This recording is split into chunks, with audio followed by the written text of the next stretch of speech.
Hello my dear friends, आदाब अस्सलाम वालेकुम। Here I am Nabhat Husna and welcome to our channel Motive Study। आज हम इस वीडियो में कर्नाटका गवर्नमेंट ने नेशनल एजुकेशन पॉलिसी को लेकर एजुकेशन सिस्टम में क्या क्या इंप्लीमेंट किया है, क्या क्या चेंजेस लाए हैं और ना सिर्फ एजुकेशन सिस्टम बल्कि एज ए टीचर के सिलेक्शन के लिए क्या क्या क्राइटेरिया है, क्या क्या चेंजेस लाए जाएंगे, किन किन टेस्टों से गुजरना पड़ेगा, उन सभी को डिस्कस करते हुए चलेंगे। तो चलिए फ्रेंड्स स्टार्ट करते हैं। हमारा एजुकेशन सिस्टम में एक सेंट्रलाइजेशन हुआ है, यानी कि एक जमाना था जब हमारे फाउंडिंग फादर्स 1976 में एजुकेशन को स्टेट सब्जेक्ट बना के रखा था, यानी कि स्टेट खुद अपने एजुकेशन सिस्टम में क्या क्या इंप्लीमेंटेशन लाना है, क्या क्या चेंजेस लाना है, स्टेट खुद से अपने जजमेंटल पेश करता था। लेकिन अब नेशनल एजुकेशन पॉलिसी एक्चुअली इसको सेंट्रल सब्जेक्ट बनाने की कोशिश की जा रही है, क्योंकि आप सारे एजुकेशनल बॉडीज को हटा के एक हॉलिस्टिक वे में एजुकेशनल बॉडी को तैयार कर रहे हैं, ओवरऑल डेवलपमेंटल एजुकेशनल बॉडी को तैयार करने की कोशिश कर रहे हैं, जिसे सेंटर ही डिसाइड करेगा कि एजुकेशन में क्या क्या इंप्लीमेंटेशन होगा, क्या क्या इंप्लीमेंटेशन लाना चाहिए जिससे स्टेट के एजुकेशन में या फिर सेंट्रल एजुकेशन में अचीवमेंट मिले। सो माय डियर फ्रेंड्स, हमारे फेडरल स्ट्रक्चर को एक ब्लो माना जा रहा है, जहां पे एक बॉडी पूरे एजुकेशन सिस्टम को चलाएगी। कर्नाटका के deputy chief minister doctor Ashwath Narayan और secondary education minister Suresh Kumar ने सैटरडे को नेशनल एजुकेशन पॉलिसी में इंप्लीमेंटेशन बताए थे। 7 नवंबर 2020 एट 5:24 PM पे नेशनल एजुकेशन पॉलिसी का जो डॉक्यूमेंट PDF फाइल है उसको कन्नड़ा में लॉन्च किए थे। अगर आपको वो PDF फाइल चाहिए तो हमारे चैनल के डिस्क्रिप्शन में टेलीग्राम चैनल की लिंक दी गई है, उस लिंक के थ्रू आप वो PDF फाइल कलेक्ट कर सकते हैं। My dear friends, doctor Ashwath Narayan ने यह भी बताया था कि कर्नाटका एक पहला स्टेट है जिसने नेशनल एजुकेशन पॉलिसी के अकॉर्डिंग बात करने में पहल की थी, और उन्होंने ये भी बताया कि स्कूल एजुकेशन को लेके उस PDF फाइल में 500 पॉइंट्स को बताया गया है और हायर एजुकेशन को लेके 200 पॉइंट्स को बताया गया है, और उस डॉक्यूमेंट में एजुकेशन सिस्टम को लेके एक कंप्लीट क्लैरिटी दी गई है। तो चलिए फ्रेंड्स हम उसके बारे में ब्रीफली डिस्कशन करते हुए चलेंगे। 1968 में first national education policy Indira Gandhi government में स्टैब्लिश हुई थी। देन 1986 में second national education policy Rajiv Gandhi government में स्टैब्लिश की थी। देन 1992 में नेशनल एजुकेशन पॉलिसी को मॉडिफाई करके PV नरसिम्हा राव गवर्नमेंट ने इंप्लीमेंट किया था। उसके बाद 34 साल बाद इंडिया के नेशनल एजुकेशन पॉलिसी में बहुत बड़ा इंप्लीमेंट आया है। माय डियर फ्रेंड्स, हमारे इंडिया में कौन सा टॉपिक कितना इंपॉर्टेंट है ये हमें इलेक्शन मैनिफेस्टो से पता चलता है, लेकिन वोट बैंक पॉलिटिक्स के लिए एजुकेशन इतने इंपॉर्टेंट या भारी टॉपिक नहीं है, जिसकी वजह से हमारे इंडिया में एजुकेशन सिस्टम बहुत पीछे है। हमारे कॉन्स्टिट्यूशन के तहत आर्टिकल 21 में 6 से 14 साल के बच्चों को free and compulsory education provide की गई थी। ये एज ग्रुप याद रखेगा क्योंकि ये नेशनल एजुकेशन पॉलिसी के लिए बहुत इंपॉर्टेंट है। और फिर जो आप TT एग्जाम अटेंड करते हैं उसमें भी एज ग्रुप पूछा जाएगा। पहले तो एजुकेशन सिस्टम के इंप्लीमेंटेशन की बात करेंगे, देन टीचर्स के लिए क्या क्या इंप्लीमेंटेशन है उसकी बात करेंगे। माय डियर फ्रेंड, सबसे बड़ा चेंज ये है कि 10+2 वाला जो एग्जिस्टिंग स्ट्रक्चर है फर्स्ट टू 12th स्टैंडर्ड, उसको 5+3+3+4 के स्ट्रक्चर में ब्रेक डाउन किया गया है। ये जो न्यू पैटर्न है वो ये बताता है कि students in the age group of 3 to 8 years will be a part of foundational stage, 3 years of play school and 2 years of primary school। My dear friends, पहले तो हमने आर्टिकल 21 के तहत ये पढ़ा था कि 6 से 14 साल के बच्चों को free and compulsory education provide की जाएगी, यानी कि बच्चा जब 6 साल का होगा तो उसको फर्स्ट स्टैंडर्ड में एडमिशन मिलेगा। लेकिन उसको इंप्लीमेंट करके ये बताया गया कि बच्चा जैसे 3 साल का होता है तो उसको स्कूल में एडमिशन करवा दी जाए, जिसमें बच्चा अपने 3 साल आंगनवाड़ी या फिर प्री स्कूल या प्ले वे स्कूल में गुजारेगा, और बच्चे 2 साल में अपना first and second standard complete करेगा। इस कंप्लीट प्रोसीजर को फाउंडेशनल स्टेज का नाम दिया गया है। Anganwadi plus first and standard को इस स्टेज में कंप्लीट करेगा। ये स्टेज कंप्लीट 5 इयर्स का हो गया, यानी कि 3 to 8 years। My dear friends, अब सवाल ये पैदा होता है कि बच्चा जब 6 साल का होता है तो तभी उसको एजुकेशन प्रोवाइड करनी चाहिए, लेकिन ये 3 इयर्स में ही एडमिशन क्यों? क्योंकि बच्चा अगर अपने 5 साल घर में बिताता है, घर वालों के साथ, अपनी फैमिली मेंबर्स के साथ, अपने भाई बहनों के साथ, तो वो सिर्फ फैमिलियर अपने घर वालों से होता है, न कि स्कूल से। जब जैसे ही वो 6 साल का होता है तो उसका एडमिशन जब स्कूल में दिलाते हैं तो वो स्कूल से अनफैमिलियर होता है, वहां की टीचर से अनफैमिलियर होता है, जिसकी वजह से स्कूल को जाना वो पसंद नहीं करता। जब भी स्कूल की बात आती है तो वो घबराना शुरू कर देता है। तो इसीलिए यहाँ पे ये इंप्लीमेंट लाई गई कि बच्चा जैसे 3 साल का हो तो उसको आंगनवाड़ी स्कूल में एडमिशन दी जाए, ताकि स्कूल जाए, स्कूल से फेमिलियर हो, स्कूल में रहने वाली टीचर से फेमिलियर हो, एज ए पेरेंट वो उससे बिहेव करता हो और साथ के पीयर ग्रुप से वाकिफ हो। और यह भी बताया गया है कि 3 से 5 साल तक बच्चे को कोई एजुकेशन प्रोवाइड नहीं की जाएगी, सिर्फ प्लेवे मेथड अपनाया जाएगा, बच्चों को एंजॉयमेंट करवाया जाएगा, ताकि बच्चों को स्कूल जाने के लिए कोई डर ना हो या फिर स्कूल जाने के लिए बच्चे खुश हों। अब फाउंडेशनल स्टेज के बाद आता है प्रिपरेटरी स्कूल, जिसमें बच्चा अपने 3 साल गुजारता है, जहां पे बच्चा अपना 3rd to 5th standard complete करता है। यहाँ पे बच्चे को एक्सपीरियंशियल लर्निंग प्रोवाइड की जाएगी, चाहे वो साइंस पढ़ता हो, चाहे वो किसी भी सब्जेक्ट को पढ़ता हो, चाहे वो साइंस हो, मैथमेटिक्स हो, आर्ट्स हो, सोशल हो, ह्यूमैनिटीज का सब्जेक्ट हो, इन सभी में बच्चे को प्रैक्टिकल वे में बताया जाएगा, प्रैक्टिकली करके दिखाया जाएगा, या फिर एक्सपीरियंशियल लर्निंग जिसे कहते हैं वो अपनाया जाएगा।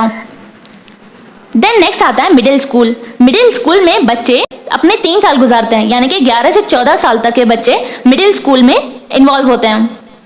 यहाँ पे बच्चे का 6 to 8 स्टैंडर्ड कंप्लीट होता है और यहाँ पे बच्चे के subject oriented pedagogical learning style को अपनाया जाता है। माय डियर फ्रेंड्स, 6 स्टैंडर्ड से ही, इसी स्टेज से ही बच्चों को कोडिंग सिखाई जाती है। ये प्रैक्टिस चाइना में बहुत टाइम से की जा रही थी, बहुत सालों से की जा रही थी, और अब आप उनके डेवलपमेंटल लेवल को देख ही सकते हैं। और एक बहुत इंपॉर्टेंट पॉइंट ये भी है, 6 स्टैंडर्ड तक बच्चा अपने मदर टंग या फिर अपने मादरी जबान में सीख सकता है। My dear friends, local language में सीखने का तरीका हमने यूरोप से लिया है, जिसमें मदर टंग को यूज करने से चीजें बहुत जल्दी समझ में आने लगती हैं। और बहुत अच्छी बात यह है कि 360 डिग्री का होलिस्टिक प्रोग्रेस कार्ड बनाया गया है, जिसमें बच्चों की एकेडमिक, प्रैक्टिकल, करिकुलर, को करिकुलर सभी को इक्वल अपॉर्चुनिटीज दी गई हैं। हमारे टाइम पे कैसा था, अगर हम किसी सब्जेक्ट में फेल हो गए तो बस फेल हो गए, प्रोग्रेस कार्ड में फेल बताया जाता था। लेकिन according to new education policy, बच्चे के curricular plus co curricular activities को ध्यान में रखते हुए पॉइंट्स दिए जाएंगे, मार्क्स दिए जाएंगे, या फिर प्रोग्रेस कार्ड डिजाइन किया जाएगा।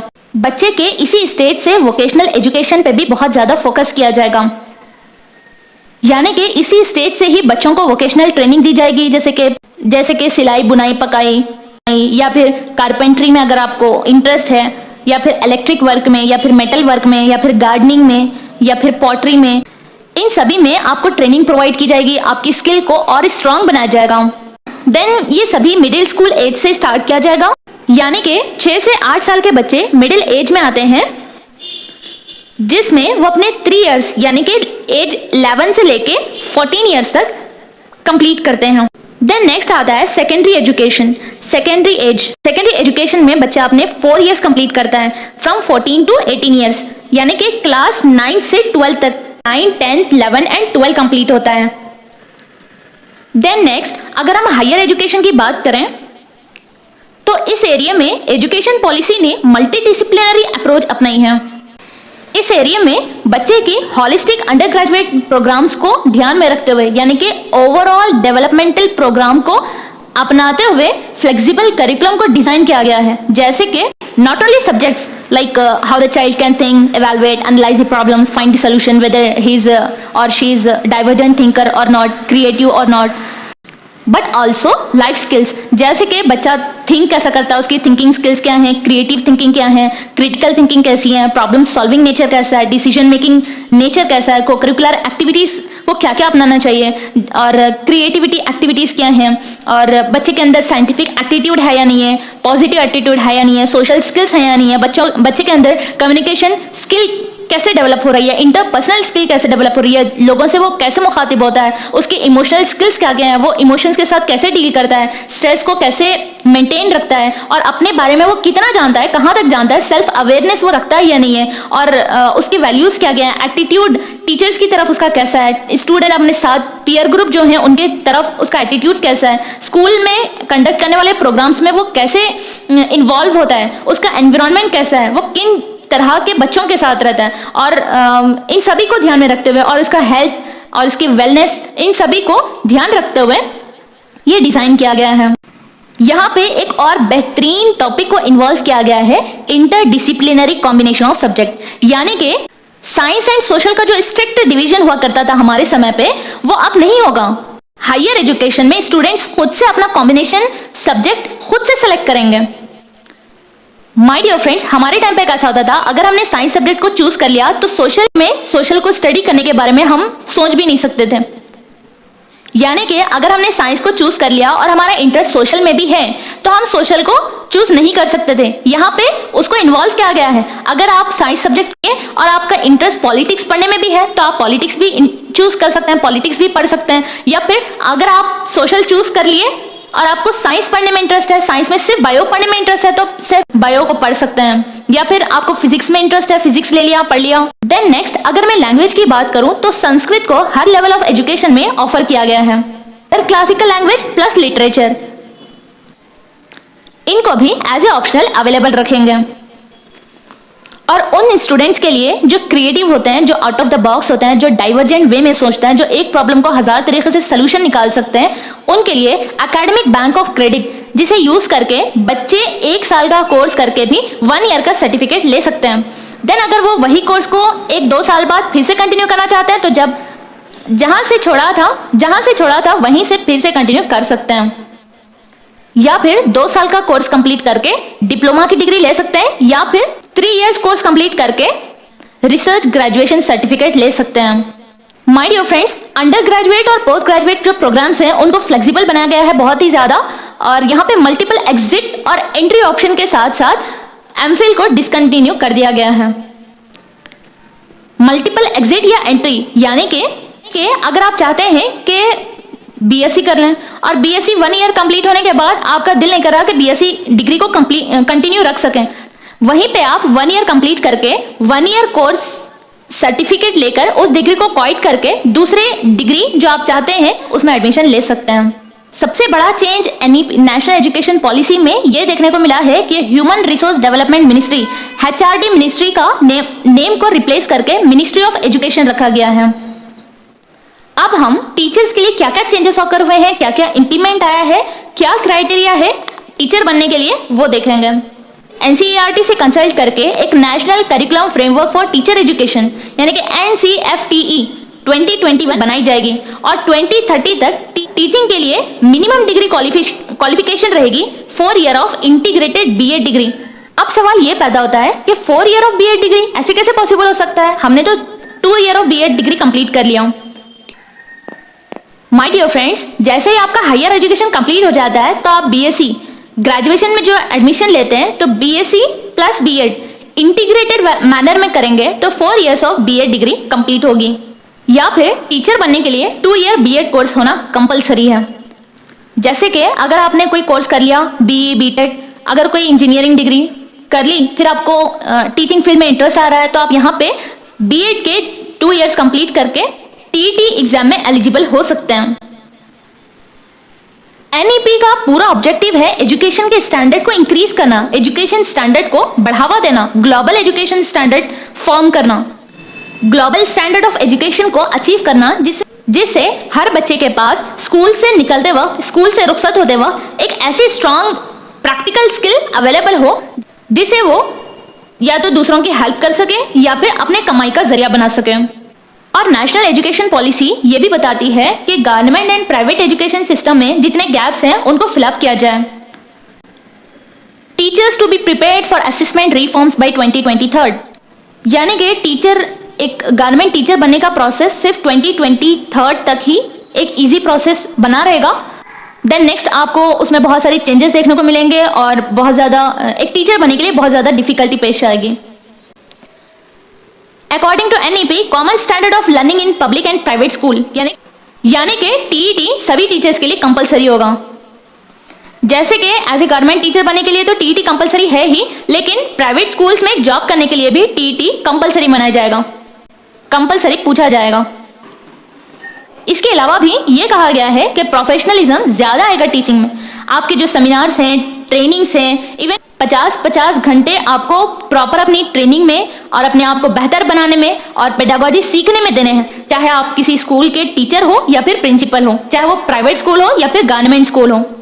अब सवाल ये पैदा होता है कि जो ऑलरेडी गवर्नमेंट टीचर्स हैं उनको एज ए टीचर क्या क्या इंप्लीमेंट लाने हैं, बच्चों को कैसा पढ़ाना है, बच्चों किस वे में पढ़ाना है और बच्चे को कैसे ट्रीट करना है, उसके बारे में उनको ट्रेनिंग दी जाएगी, पेडागोजी पढ़ाया जाएगा। और इसके अलावा भी अगर हम बात करें तो बाकी जो सर्वे है, जो टीचर्स को ड्यूटी आती है, जैसे कि फैमिली सर्वे है, एजुकेशन सर्वे है, इलेक्शन करने की जो ड्यूटी आती है, इन सभी के लिए नेशनल एजुकेशन पॉलिसी में यह बताया गया है कि इन सभी को रिमूव कर दो ताकि टीचर के एब्सेंटीज रेशियो में कमी आ सके। यानी कि ये ड्यूटीज करने में टीचर अपना समय बर्बाद करने के बजाय इस वक्त को ज्यादा से ज्यादा अपने बच्चों के साथ स्पेंड करें। एक्सेसिव ट्रांसफर को कम कर दिया गया है, यानी कि टीचर्स का जो ट्रांसफर होता है एक स्कूल से दूसरे स्कूल या फिर एक गांव से दूसरे गांव में, उसको कम कर दिया गया है। साल 6 महीने में तो ट्रांसफर बिल्कुल भी पॉसिबल नहीं है, क्योंकि अगर हम ट्रांसफर ज्यादा से ज्यादा करेंगे तो बच्चा अपने इस टीचर के साथ फैमिलियर नहीं हो पाएगा, जिसकी वजह से एक टीचर और स्टूडेंट वाला रिलेशनशिप क्रिएट नहीं हो पाएगा, जिसकी वजह से वो अपना कॉन्सेप्ट क्लियर नहीं कर सकेगा, उसको क्लियर करने में बहुत ज्यादा डिफिकल्टी पेश आएगी।